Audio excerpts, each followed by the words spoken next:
A dusty old Chevrolet slips past a house on Fraser Avenue in Des Moines, Iowa. Inside the house, Sue Martin sees it, and in an instant, the room changes. She says, "Don, it's that car again. Get the license number." Don Martin moves fast. He's out of the chair, across the living room, and through the screen door before the car can get too far out of sight. The car is already moving down the street, so Don watches. He studies the plate and tries to hold the numbers in his mind before the Chevy turns the corner and disappears. A year earlier, a car passing the house might not have meant anything.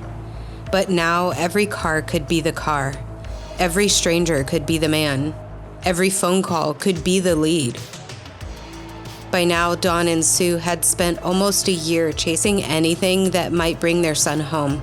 Phone calls, sightings, license plates, psychic tips, and any name somebody thought might matter. Every tip was documented in their Apple II computer at home. More than 1,600 names would be entered. They weren't detectives, they were parents. And parents do not really get to stop looking when their kid goes missing. Before Eugene Martin became part of a larger story, before his face appeared beside another boy on reward posters and grocery sacks, before Des Moines began to wonder whether one missing paper boy had now become two, Eugene Wade Martin was just Gene, a 13-year-old boy, 5 days away from his 14th birthday. He was saving up part of his paper route money for the fair, looking forward to picking out a bicycle with his dad.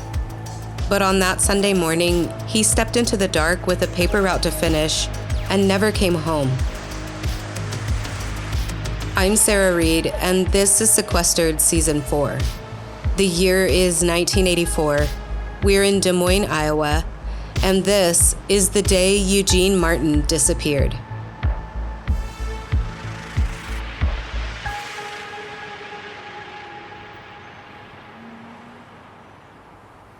It's Sunday morning, August 12th, 1984, in Des Moines, Iowa.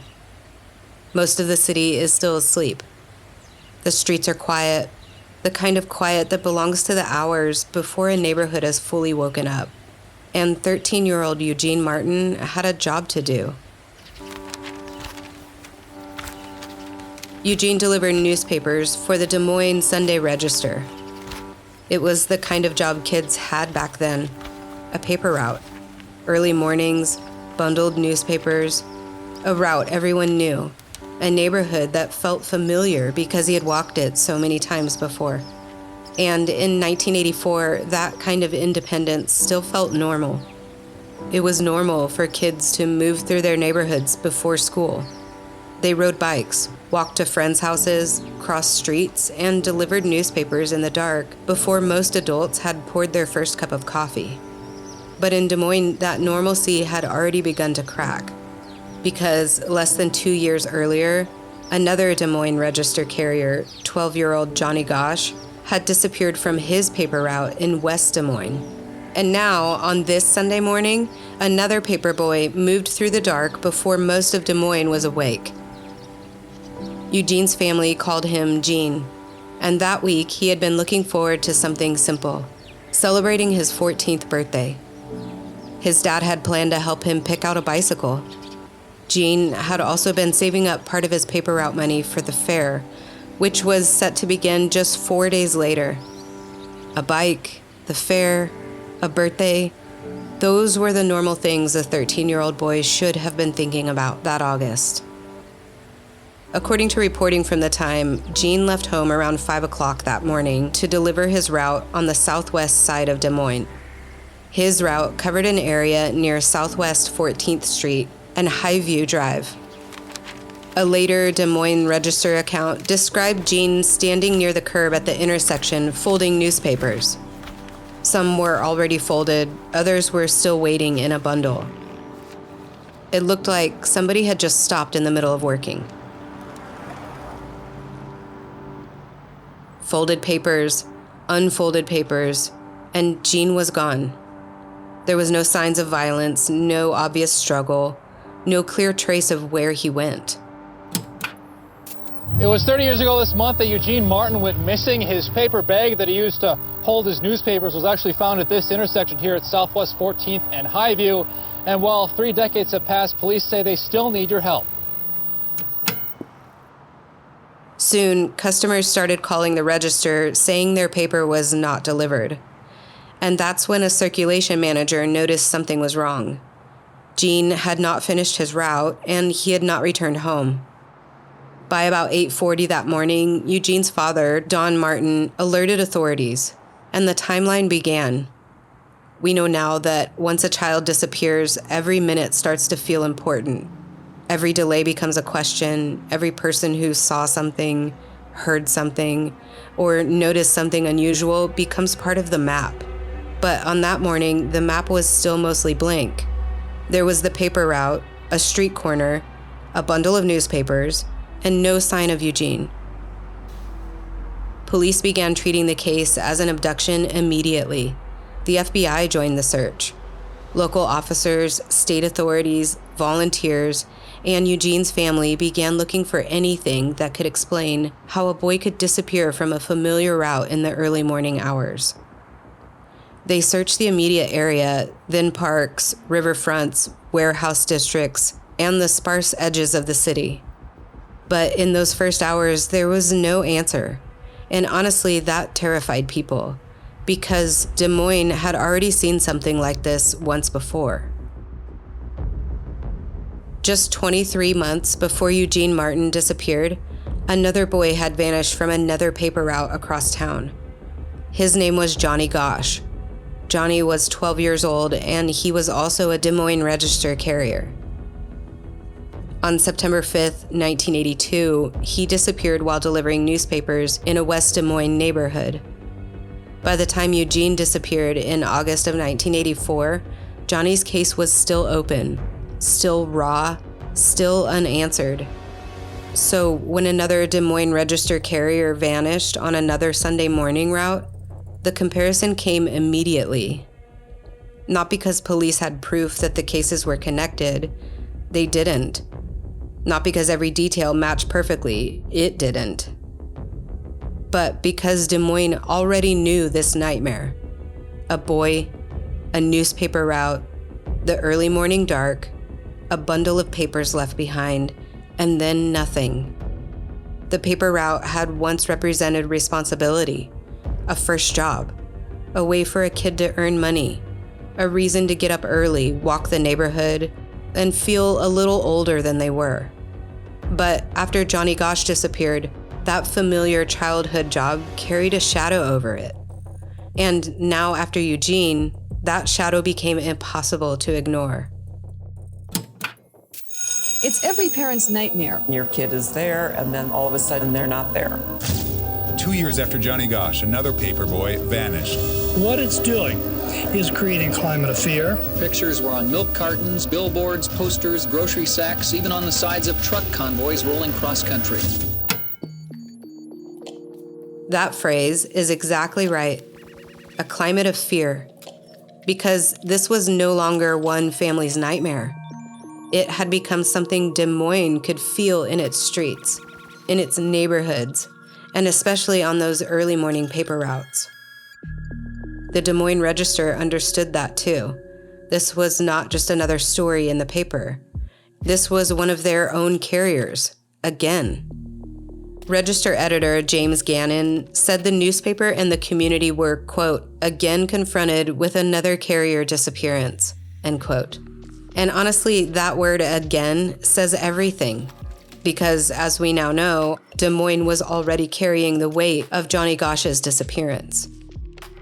The reward quickly expanded to include both Eugene Martin and Johnny Gosch. Within days, it climbed from thousands of dollars into tens of thousands. By the end of August, according to reporting from the Gazette, the reward fund connected to both boys had grown to more than $93,000. But the reward money did not bring either boy home. Instead, it became one more sign of how desperate the search had become. Eugene and Johnny's faces were printed together on posters, reward materials, and in places all over town. Before missing children moved across Facebook posts and neighborhood apps, before Amber Alerts appeared on iPhones, before digital flyers could be shared thousands of times in a matter of minutes, Eugene and Johnny's faces moved through Des Moines on paper, on flyers, in newspapers, on grocery bags. People carried them home with milk and bread, cereal and potato chips, with the ordinary things of everyday family life. And printed beside those ordinary things was an extraordinary question. Have you seen them? When Eugene disappeared, many of the systems people now associate with missing child cases barely existed. There were no Amber Alerts or social media campaigns, no databases connecting tips from across the country in real time. Families relied on hotlines, television coverage, physical posters, witness accounts, and hope. And this is one of those details that really places Eugene's case in the 1980s, because the search really depended on what people physically saw, what they remembered, what they clipped from the newspaper, what was taped to a window, and what they carried home from the grocery store.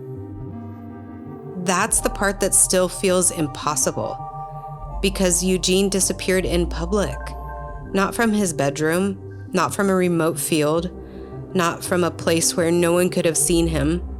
He disappeared while doing a job that put him in a neighborhood, on the streets that people used, near houses, near passing cars, near people just starting their day. And still there was no clear answer. Police were careful not to definitively link Eugene Martin's disappearance to Johnny Gosch's. That mattered because fear can connect things faster than evidence can. And in a case like this, the differences are important. But for the public, the emotional connection was already there. 2 boys, 2 paper routes, 2 families with 2 empty places at home. Johnny's parents, John and Noreen Gosch, had already become vocal advocates since 1982. They pushed for attention, appeared in the media, and advocated for missing children at a time when the country was still learning how to respond to cases like this. And when Eugene disappeared, the Gosch family came to the Martins. Don Martin later told the Register that John and Noreen had been helpful and understanding. Of course they were. They already knew what this kind of grief looked like. For Don and Sue Martin, Johnny's case was no longer just a headline from the past. Now it felt like a mirror, a warning, a possible clue. Because the Gosches had already spent nearly 2 years searching without an answer, and now the Martins were standing at the beginning of that same road. Don Martin seemed to understand that quickly. He said if the Gosches had not given up after almost 2 years, then neither would they. That was not optimism exactly, it was survival. But even as Eugene and Johnny's cases became publicly linked, Eugene's story had its own facts. His own route, his own witnesses, his own family with their own unfinished mourning. And I come back to that because Eugene Martin was not just the second paper boy. He was Gene, a 13-year-old boy just 5 days away from his birthday, the fair, and his new bicycle. In the first days after Eugene disappeared, investigators were not starting from nothing. There were witnesses. According to the Des Moines Register, by Tuesday, police believed as many as 6 people may have seen Eugene talking with someone on his route that Sunday morning. The reported sightings placed Eugene somewhere between roughly 5:15 and 6 a.m., near the corner of Southwest 14th Street and Highview Drive, the same area where his newspapers would later be found. And if those witnesses were right, then Eugene did not simply vanish somewhere along the route. At least for a moment before he disappeared, someone was with him. The man witnesses described was white, somewhere between 30 and 40 years old, about 5'9" to 6 feet tall, with a medium build, medium-length hair, and a cleanly shaved face.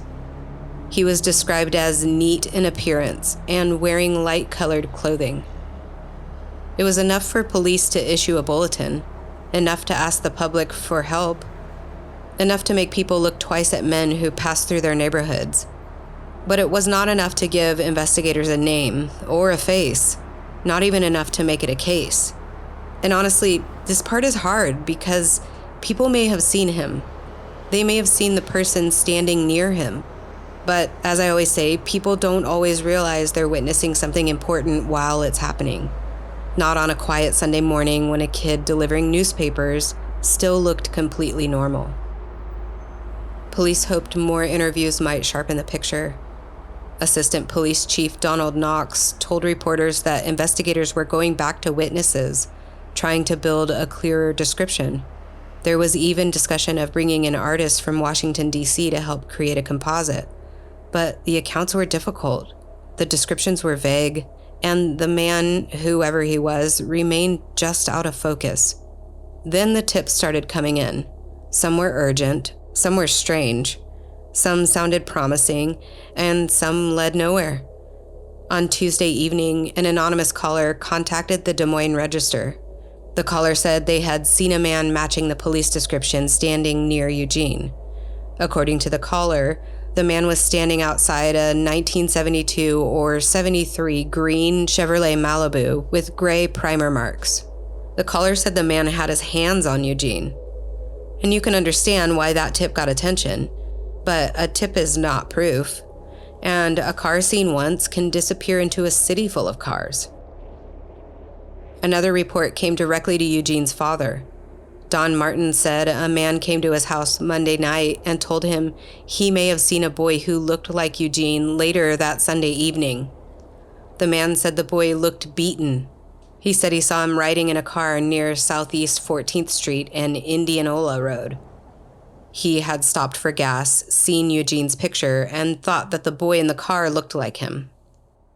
For a parent, a tip like that is almost impossible. Because if it's true, your child may still be alive.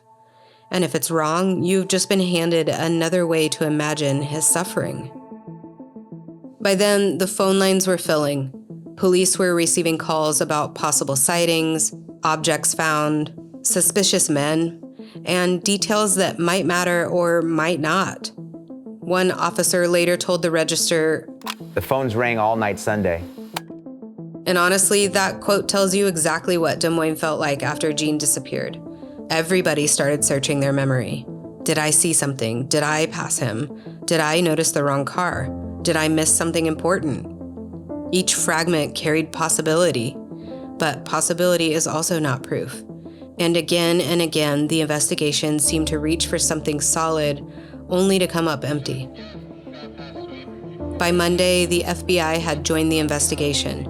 State and local police were involved, and volunteers came out. The Des Moines Register reported that Civil Air Patrol members helped search wooded areas along the Raccoon River, southwest of downtown Des Moines. They moved through poison ivy, nettles, tall weeds, trees, and underbrush. Some searchers formed long lines, stretching hundreds of yards, calling out numbers to stay organized and make sure no patch of ground was missed. That is the strange thing about searches like this. Everybody wants to find something, but nobody wants to find what they're afraid of. Police followed leads. They interviewed witnesses. They searched isolated parts of the city. They looked in places where a body might be hidden and places where a child might be held. They searched the city's edges and every place in between, but Eugene was not found. According to later reporting from the Des Moines Register, police searched every house within a 50 square block area. They searched garbage cans, they boarded garbage trucks, they searched backyards and areas along the Des Moines River. And after 3 weeks, searchers had covered approximately 70 square miles. 70 square miles for one 13-year-old boy, and still they found nothing. No Eugene, no clear scene, no confirmed suspect, no physical evidence that could explain how a child folding newspapers on a Sunday morning could simply disappear. By late August, the public search began to change. The urgent, massive volunteer effort could not go on forever. Police said they had searched the large, isolated areas around Des Moines. They were no longer asking for large numbers of volunteers. For investigators, that may have been a practical decision.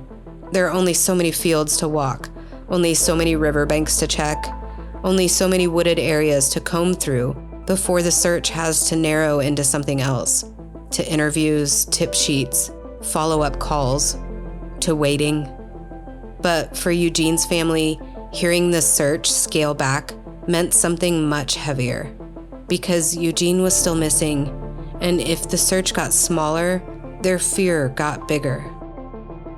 Eugene's father, Don Martin, tried to put words around that line between patience and panic. He said, "As long as they don't give up, I'm satisfied. If they give it up, then I'm going to come unglued." Meanwhile, Des Moines kept moving through ordinary life with Eugene's absence printed into it. The reminder that a boy had disappeared before breakfast and still not been found.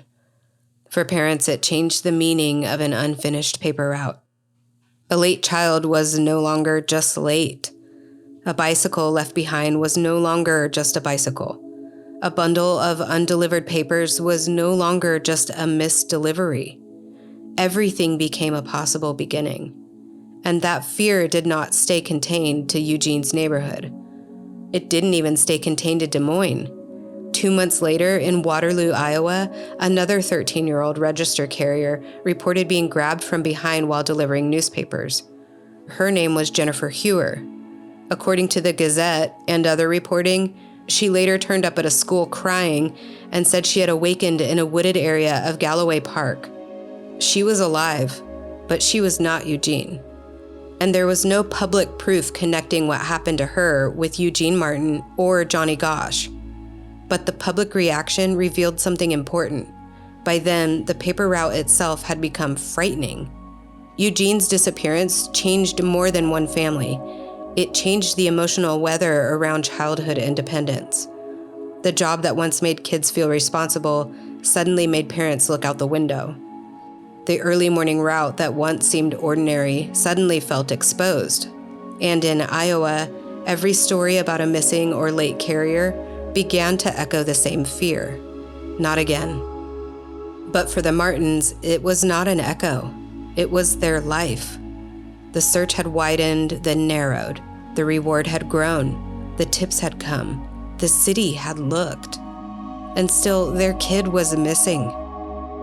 By the 1-year mark, the case would no longer look like an urgent search. It would look more like a vigil, like a family keeping records, chasing cars, writing down names, and following leads no matter how thin. Because when your child is missing, you do not get to move on. You only learn how to keep looking in a world that has already started to look away.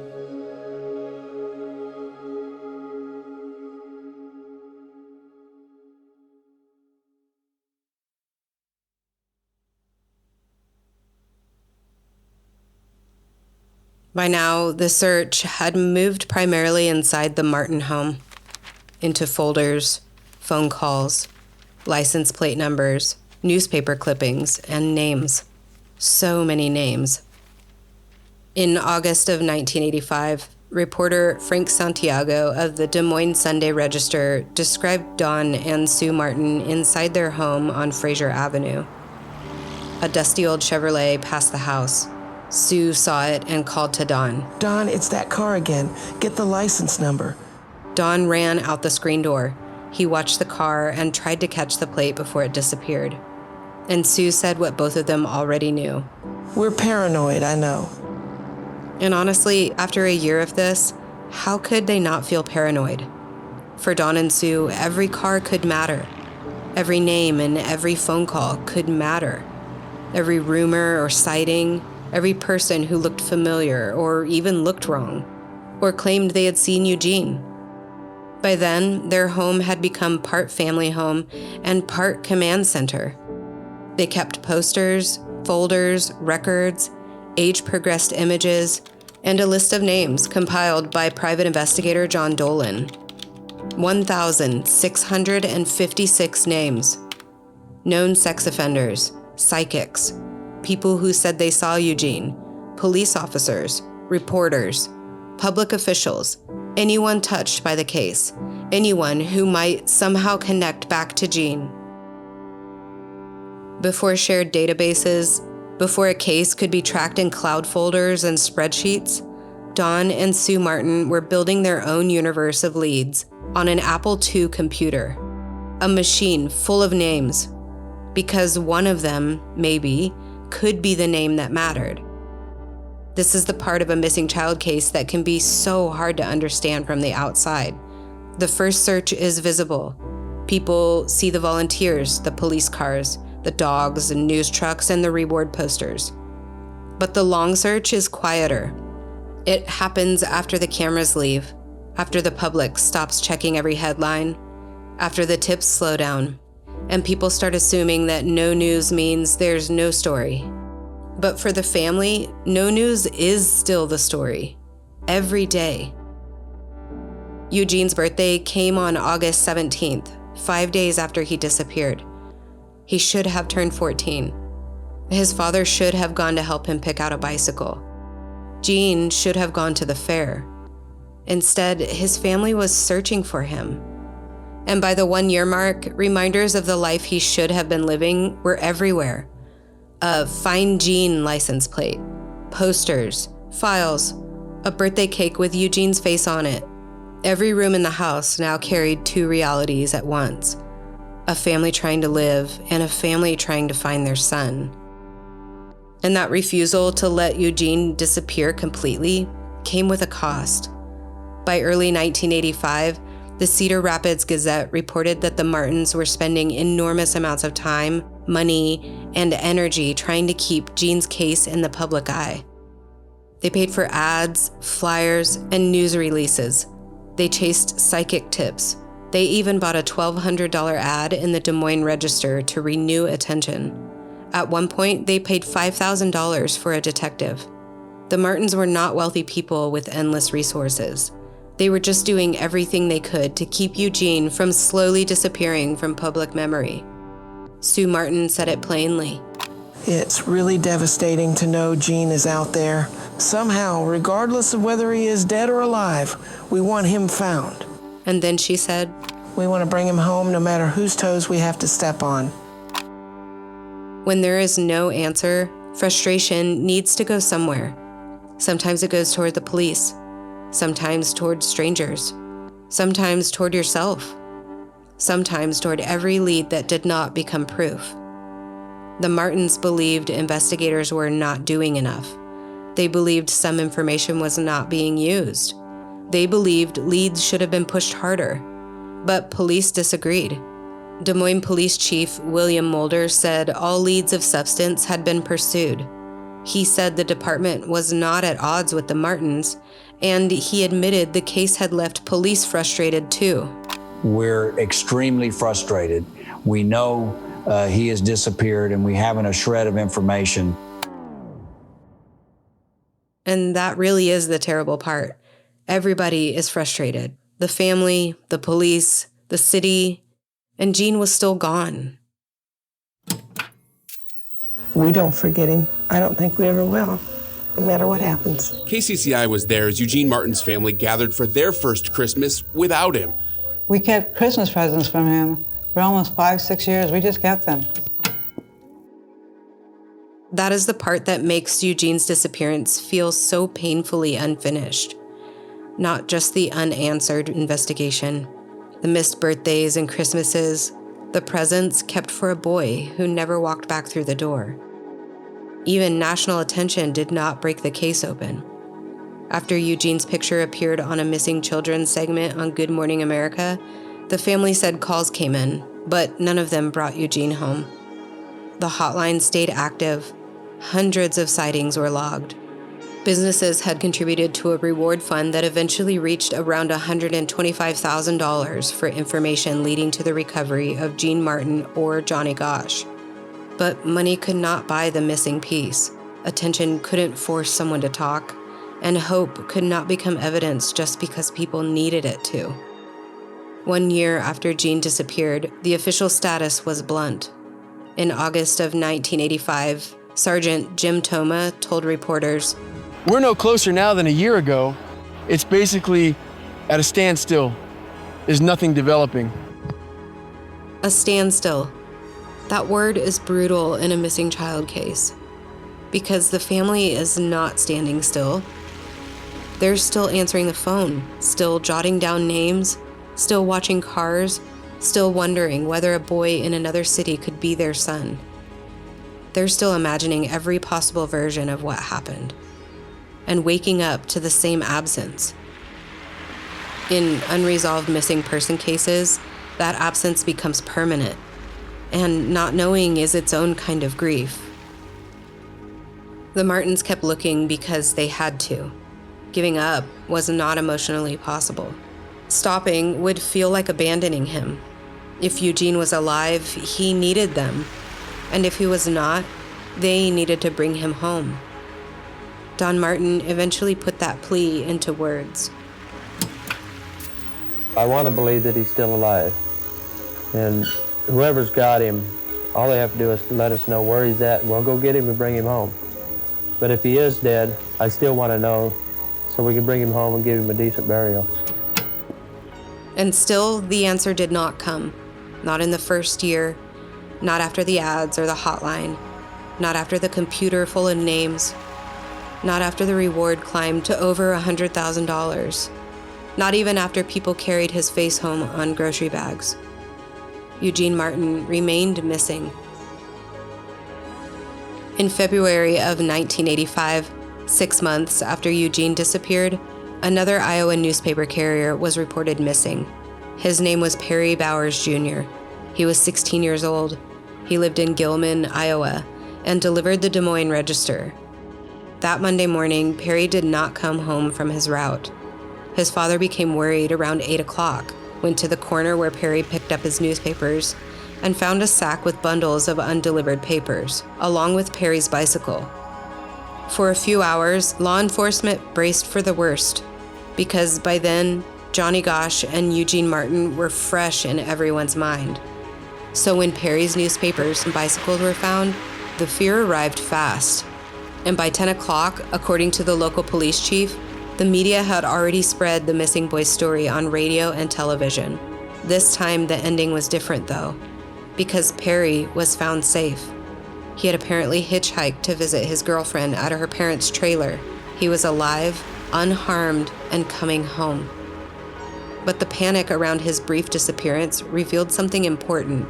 The old confidence was gone. One Iowa police chief said he would not let his own 12-year-old son deliver newspapers because of what happened to Johnny and Eugene. And then he said something that feels like the emotional weather of that moment. Here in Iowa, we are paranoid with our kids, perhaps frightened about life and living more than we should be. Maybe that was true. Maybe Iowa was frightened. Maybe parents were watching too closely. Maybe every late child had become a catastrophe in the making. But after Eugene Martin disappeared from his paper route, how could it not feel that way? Cases like this changed ordinary things forever. This episode is not about making Eugene fit inside someone else's theory, and it's not about turning him into a supporting character in Johnny Gosch's case. Johnny's disappearance matters significantly. It shaped the way Eugene's case was understood from the very beginning. The reward connected them. The newspaper connected them. The public fear connected them. But Eugene Martin was not just the second paper boy. He was Gene, a son, a brother, a 13-year-old kid who was just 5 days away from turning 14. A boy working hard, saving his money for the fare and a bicycle. A boy who should have grown up. Des Moines police say they followed every lead they could. It fills an entire filing cabinet, a full-size office filing cabinet. Those tips have filled to the brim. The one question on everyone's mind, are the disappearances of Johnny Gosch and Eugene Martin possibly connected? That's one of the questions that just pounds on us that we would love to have an answer for. If you could connect the cases, it might make the investigation, go a little quicker in one direction or another. But so far, investigators, with all the information sharing we've done, we've not found a connection. Both cases are cold, according to Sergeant Paul Parizek. They go cold because of lack of information coming in. So you always hope that there's that one piece that we're looking for. That one piece, that one something to solve these two cases. We still think about him, daily. One way or another, just want closure. My mom and dad never gave up hope on it. So as long as they thought he was still out there, then I assumed the same thing. That is the line I keep coming back to. His mom and dad never gave up hope. And honestly, you can hear how that hope gets passed down. Not as something easy, not as something clean, but as something a family carries because they do not know where else to put the love. Don Martin never got that answer. He spent years carrying Eugene's absence. When Don died in 2010, his obituary named his children, his service in the Army, his family, his life.